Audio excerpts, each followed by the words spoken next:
नाशिक जिल्ह्यामध्ये गेल्या 24 तासांपासून झालेल्या मुसळधार पावसामुळे गुरुवारी जनजीवन विस्कळीत झालं होतं।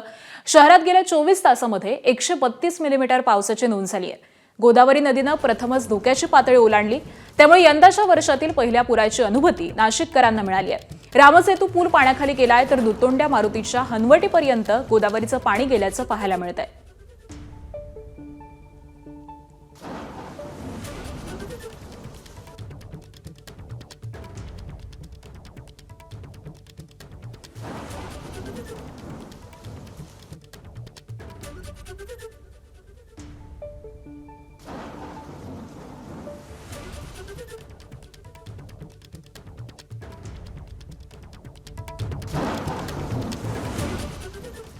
गेल्या 24 तासापासून नाशिक शहरासह जिल्हाभरामध्ये संततधार पाऊस सुरू आहे आणि याचा परिणाम गोदावरी नदीची पूरस्थिती कायम आहे।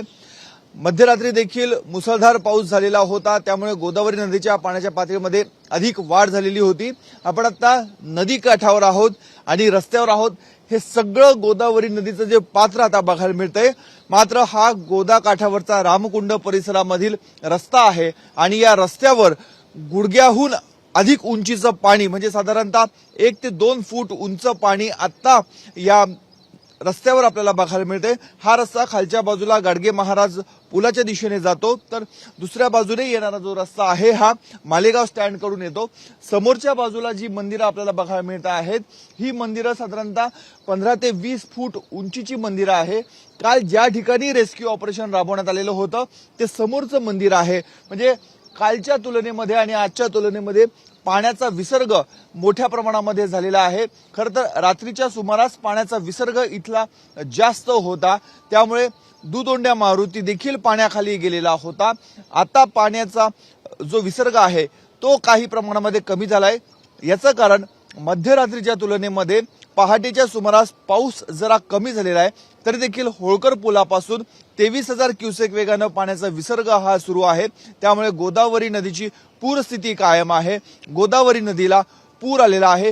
ही सगळी मंदिरं, आपण इथे रस्ताच दिसत नाही, ही जी छोटी छोटी आपल्याला मंदिरं दिसत आहेत ही बरीच खालच्या बाजूला आहे। या बाजूला पायऱ्या देखील आहे, मात्र संपूर्ण रस्ता हा पाण्याने व्यापलेला आहे। त्यामुळे या रस्त्यांनाच नदीचं स्वरूप आलेलं आहे।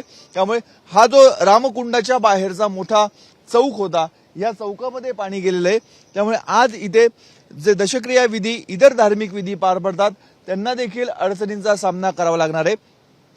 एकूणच त्र्यंबकेश्वरमध्ये आणि नाशिकमध्ये मुसळधार पर्जन्यवृष्टी झाली आणि त्याचा परिणाम नाशिकचं गोदा काठावरचं जनजीवन हे पूर्णपणे विस्कळीत झालेलं आहे। आताही रिमझिम पावसाला सुरुवात झाली आहे, त्यामुळे जर पावसाचा जोर आणखी वाढला तर पाण्याचा विसर्ग आणखी केला जाऊ शकतो। याचा परिणाम निफाड तालुक्यातील चांदोरी सायखेडा या गावांना देखील होणार आहे, त्यामुळे तिथल्या नागरिकांनाही सतर्कतेचा इशारा देण्यात आलेला आहे।